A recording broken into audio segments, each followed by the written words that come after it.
अस्सलाम वालेकुम। Web development एक ऐसे प्रोसेस को कहते हैं जिसके थ्रू हम वेबसाइट्स को डेवलप करते हैं। आगे जाने से पहले हमें कुछ टर्म्स को समझना पड़ेगा। पहली टर्म है वेब क्या होता है।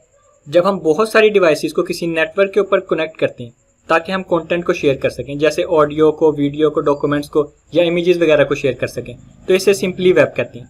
इसकी एक सिंपल एग्जांपल को मैंने नीचे यहाँ पर ड्रॉ किया है। यहाँ पर आप सपोज कर लें कि ये जो सर्कल्स हैं ये डिवाइसेस हैं और ये जो लाइंस हैं ये इनके दरमियान कनेक्शन है जिसके ऊपर हम कंटेंट को शेयर करते हैं।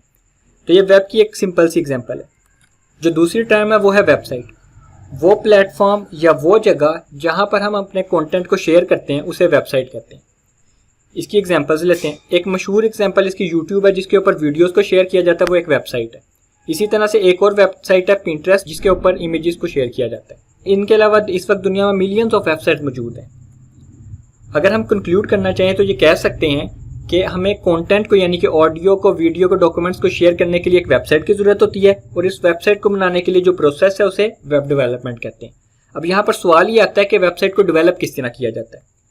तो किसी भी वेबसाइट को डेवलप करने के लिए सबसे पहली चीज़ जो हमें आनी चाहिए वो है वेब लैंग्वेज, क्योंकि जो वेबसाइट होती है वो किसी कंप्यूटर या फ़ोन के ऊपर रन करनी होती है और ये मशीन्स हैं और ह्यूमन की लैंग्वेजेस को अंडरस्टैंड नहीं करती। तो हमें कोई ऐसी लैंग्वेज यूज़ करनी पड़ेगी जिसके थ्रू हम कंप्यूटर को ये समझा सकें कि हमारी वेबसाइट का कंटेंट क्या होगा। इसे वेब लैंग्वेज कहते हैं आम अल्फाज में।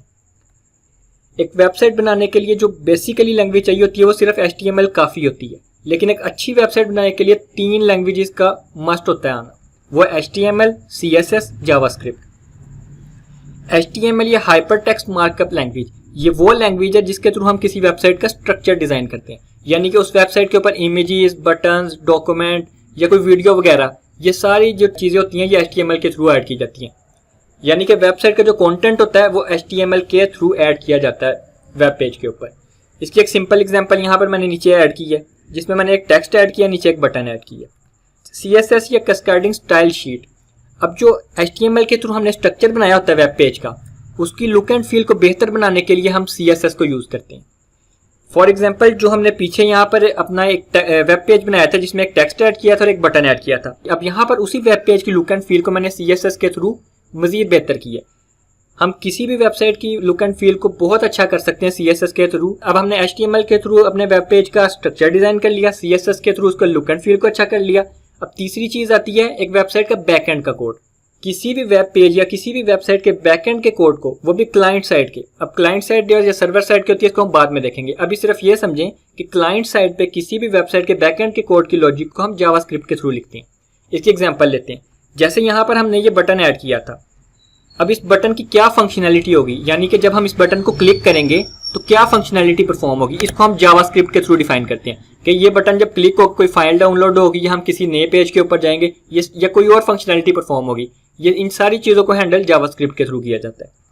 अगर रियल वर्ल्ड के अंदर HTML की एग्जांपल ली जाए तो वो इस कार के मॉडल की तरह है। जिस तरह से इस कार का सिर्फ एक बेसिक सा स्ट्रक्चर बनाया गया है तो ये HTML है। अब इसी कार को जब हम पेंट कर देंगे, इसकी लुक एंड फील को अच्छा कर देंगे, तो ये CSS है।